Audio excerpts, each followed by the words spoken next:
Halo guys, welcome back again to my channel bersama saya Hansen di sini dan seperti biasanya setiap harinya saya akan buatkan video seputar cryptocurrency. Apa kabar kalian hari ini semuanya? Semoga dalam keadaan yang baik-baik saja. Teman-teman, volatility di Bitcoin terus terjadi dalam beberapa hari terakhir.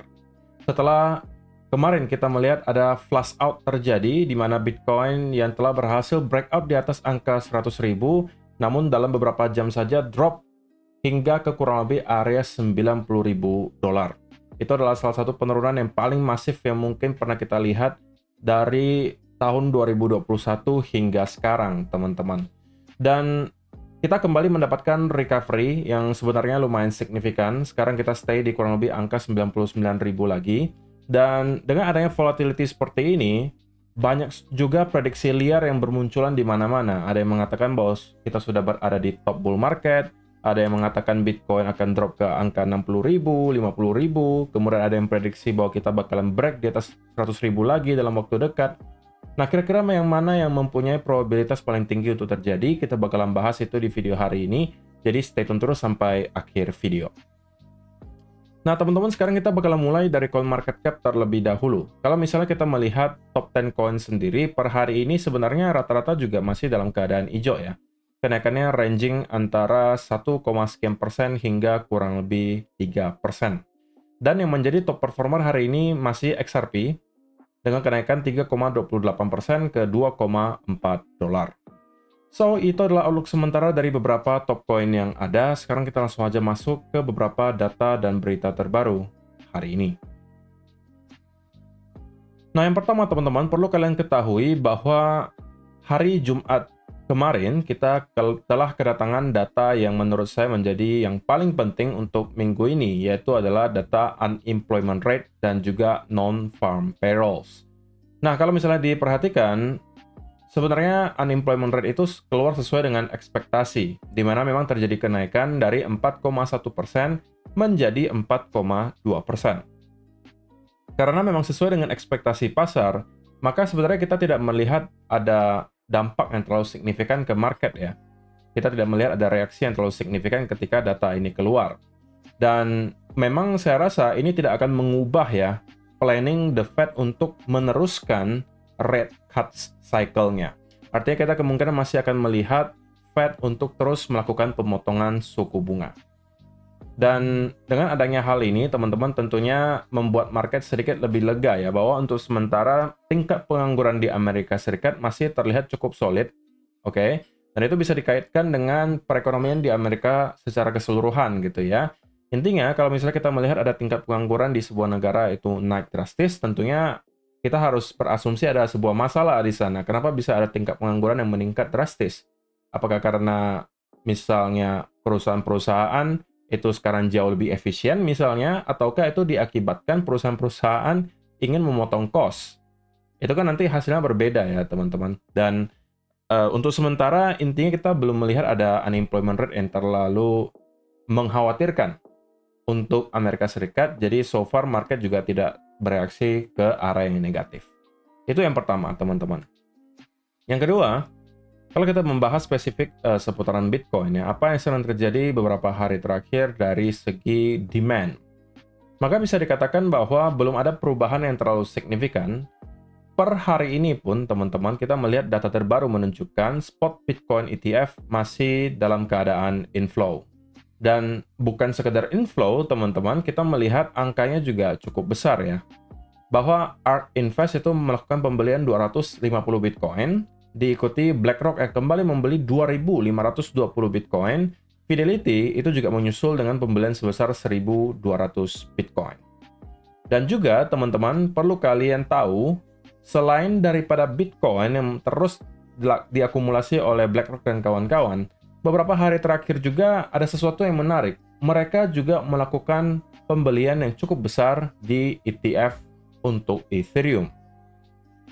Nah, pertanyaannya, apakah Ethereum juga akan segera meroket sama seperti apa yang terjadi ke Bitcoin? Bisa aja terjadi, dan itu akan menjadi sebuah katalis untuk membuat altcoin-altcoin lainnya juga kemungkinan akan start untuk meroket. Dan tentunya kita harapkan itu segera terjadi ya teman-teman. Walaupun memang mungkin ada sebagian altcoin teman-teman itu sudah mengalami kenaikan yang lumayan banget. Mungkin sudah ada yang ratusan persen, ada yang mungkin dari ribuan persen, walaupun menurut saya masih sangat jarang ya. Itu biasanya hanya terjadi di low cap.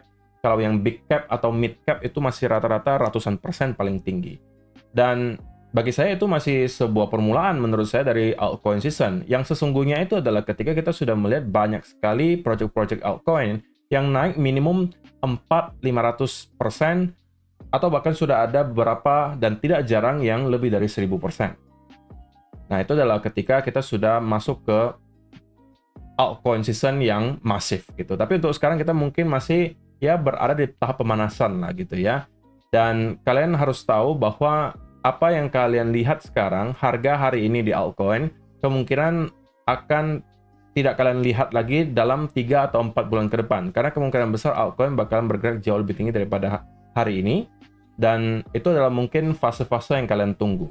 Jadi kalau misalnya kalian sudah jualan banyak sekali mulai dari sekarang, teman-teman, sebenarnya menurut saya secara pribadi ya mungkin agak disayangkan. Karena kemungkinan besar altcoin itu belum bahkan mendapatkan momentum yang terlalu kuat. Kita masih dalam fase recovery dari apa yang terjadi selama 1-2 tahun terakhir, di mana altcoin terus-menerus bleeding out dan rata-rata itu terkoreksi 90-95%, dan kita sekarang baru mengalami kenaikan ya rata-rata mungkin ada 100-150% lah. That is nothing menurut saya. Kita masih akan melihat pergerakan yang jauh lebih masif untuk altcoin mungkin dalam beberapa waktu ke depan. Dan juga membahas spesifik seputaran apa nih yang kira-kira bakalan bisa kita expect terjadi di Bitcoin dari segi price action. Nah, satu hal yang menarik, teman-teman, setiap kali kita melihat ada angka psikologi itu disentuh oleh Bitcoin, terutama ketika ada angka bulat ya, 100.000, 10.000, 1.000, 100, itu adalah angka-angka bulat. Dan ketika kita hit angka 10.000 dan 1.000 dolar, kalian bisa melihat ada sebuah pattern yang sebenarnya sama. Dan ini sudah saya jelaskan juga di video kemarin dengan panjang lebar gitu ya. Apa yang mendasari saya merasa bahwa kita kemungkinan akan break dulu sedikit di atas angka 100.000 sebelum pada akhirnya mendapatkan flush out. Dan itu sudah terjadi juga 2 kali sebelumnya, teman-teman, ketika kita hit 10.000 dan 1.000. Intinya, saya nggak mau jelasin terlalu panjang lebar lagi karena kemarin sudah. Intinya, kalau misalnya market maker melakukan hal ini, yang kejebak itu bukan cuma para short, tapi yang long juga kejebak. Kenapa bisa? Kita ambil contoh misalnya di yang 10.000 ya. Akan banyak orang yang pasti mencoba untuk short di angka 10.000 dolar. Atau mungkin di range 9.800 sampai 10.000.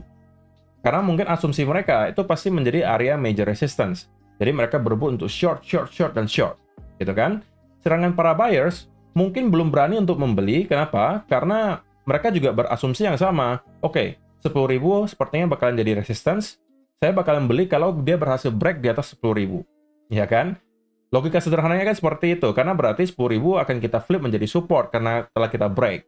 Maka itu menjadi satu hal yang dimanfaatkan oleh market maker. Ketika banyak orang berebut untuk short di sini, mereka naikkan di atas 10.000. Yang terjadi kemudian adalah orang-orang short di sini semuanya ke liquid. Sekaligus orang-orang yang tadinya mau long, tapi sedang menunggu breakout di atas 10.000, itu juga buru-buru masuk di sini. Sehingga ketika yang short sudah ke liquid, mereka banting lagi ke bawah. Jadi yang short kena, yang long juga kena. Sama juga ketika kita melihat Bitcoin pada saat break di atas angka 1.000. Hal yang serupa juga terjadi. Dan guess what? Kali ini ketika kita 100.000, hal yang kurang lebih juga terjadi, teman-teman. Kita break di atas 100.000, kemudian dibanting lagi ke bawah. Tapi, kalau misalnya kita melihat dari segi fakta historisnya, maka setiap kali hal tersebut terjadi, itu hanya bertahan biasanya short term, teman-teman. Dan kita akan kemungkinan kembali recover dan membentuk higher-high yang baru. Dan itu juga lah yang saya percaya bakalan terjadi. Nah, lalu pertanyaan berikutnya, breakout ke high barunya bakalan terjadi kapan gitu kan? Nah, itu yang mungkin menjadi pertanyaan yang lebih sulit untuk dijawab, teman-teman. Kenapa? Ya karena kita semuanya hanya memberikan prediksi ya. Kita bukan cenayang, kita nggak bakalan tahu apa yang bakalan terjadi berikutnya secara 100%. Kita mungkin boleh melakukan analisa, tapi market yang bakalan menentukan. Tapi kalau misalnya kita lihat dari segi pure price action, maka ada satu berita baik yang mungkin bisa saya sampaikan. Adalah bahwa daily candle terakhir itu kita close kurang lebih di angka 99.700-an. Which is merupakan daily candle close tertinggi sepanjang sejarah Bitcoin. Dan itu telah berkali-kali ya menahan harga Bitcoin kalau kalian perhatikan. Nah jadi, untuk sementara, ini harusnya bisa menjadi sebuah sign yang cukup baik ya. Selama area ini tidak kembali kita jebol, teman-teman. Area 98.800-an ini harus kita pertahankan. Kalau misalnya kita kembali close daily candle di bawah area ini, kenapa harus area ini? Karena kalau kalian perhatikan, di sini, di sini, di sini, ya kan? Di sini. Setiap kali kita hit ke area tersebut, itu selalu ada rejection, teman-teman. Menunjukkan bahwa ada semacam resistance di sana. Yang sekarang telah berhasil kita taklukkan dengan adanya daily close di sini. Pertanyaannya, apakah ini adalah fake out atau benar-benar breakout? Nah, itu mungkin bisa kita jawab dalam beberapa hari ke depan. Nah, kalau misalnya hari ini atau besok kita kembali close di bawah area 98.800, maka itu bisa jadi berarti ini adalah hanya sekedar fake out, dan kita kemungkinan besar akan kembali nge-retest ke area trendline di sini. Nah, teman-teman, saya sampaikan juga di video kemarin bahwa selama area trendline ini berhasil kita pertahankan, maka saya secara pribadi masih cenderung biasnya adalah bullish. Oke? Karena bagi saya, untuk sementara dari segi data juga masih menunjukkan bahwa kita melihat demand masih cukup kuat dari spot Bitcoin ETF. Yang kedua, kita juga melihat bahwa tingkat leverage di Bitcoin sekarang sudah jauh lebih berkurang, jauh lebih sehat daripada ketika Bitcoin breakout di atas 100.000 kemarin. Pada saat itu, tingkat leverage termasuk cukup tinggi, tapi kemudian dicuci dengan adanya candle ini. Baik yang long maupun short sama-sama kena. Dan kita tahu pada saat itu likuidasinya bahkan hampir mencapai 1 miliar dolar. Dan dengan adanya hal itu, kita mencuci sebagian besar leverage yang ada di Bitcoin. Dan untuk sementara, untuk tingkat leverage di Bitcoin sudah jauh lebih sehat. Jadi dengan adanya dua hal tersebut, ya untuk sementara ya, probabilitasnya masih cukup tinggi bahwa kita bisa melihat Bitcoin untuk terus merangkak naik ke atas, mungkin bisa aja kembali untuk nge-retest ke area high terakhir di 104.000. Tapi teman-teman, sekali lagi, segala skenario tentunya datang dengan titik invalidasi. Nah, titik invalidasi untuk skenario bullish kita adalah jika kita berhasil untuk jebol di bawah area lower trendline di sini dan start untuk mendapatkan konsolidasi, maka kita bisa expect bahwa Bitcoin bakalan kemungkinan mendapatkan koreksi yang jauh lebih dalam daripada ekspektasi kita. Dan maksimum menurut saya kita bisa hit sampai kurang lebih area 85 atau bahkan 80-an ribu dolar. Itu adalah sweet spotnya mungkin.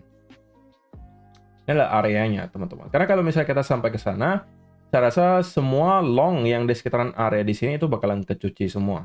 Jadi itu mungkin bisa menjadi satu target ideal bagi market maker untuk di hit. Tapi itu hanya dengan catatan kalau kita berhasil untuk breakdown dari lower trend line-nya, teman-teman. Sementara sebelum hal tersebut terjadi, saya rasa tidak ada alasan ya bagi kita untuk bisa short dari sekitaran area ini, karena RR-nya tidak akan memadai, teman-teman. Oke, kalian mau short dari sini, drop sedikit, kita sudah ketemu dengan area support di trendline ini. Saya akan lebih prefer, kalau saya mau masuk short ya, saya akan lebih prefer untuk menunggu breakdown dari trendline, and then retest, itu adalah entry buat saya.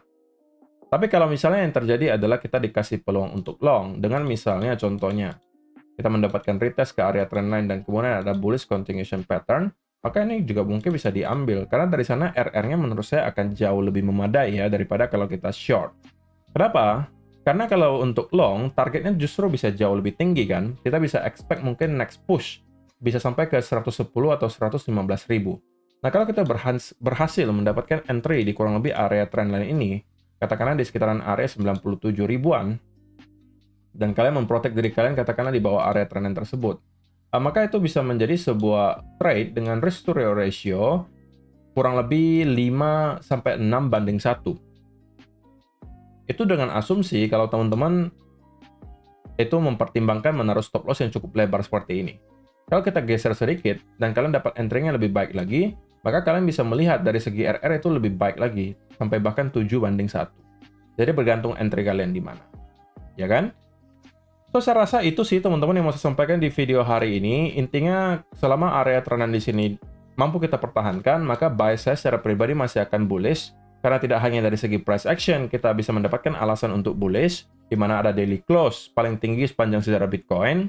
Kemudian kita juga masih bertahan dengan baik di area trendan ini. Tapi juga dari segi data, spot Bitcoin ETF masih mendatangkan demand yang cukup besar. Diikuti juga kita mengetahui bahwa tingkat leverage di Bitcoin sekarang sudah jauh lebih sehat daripada beberapa hari yang lalu.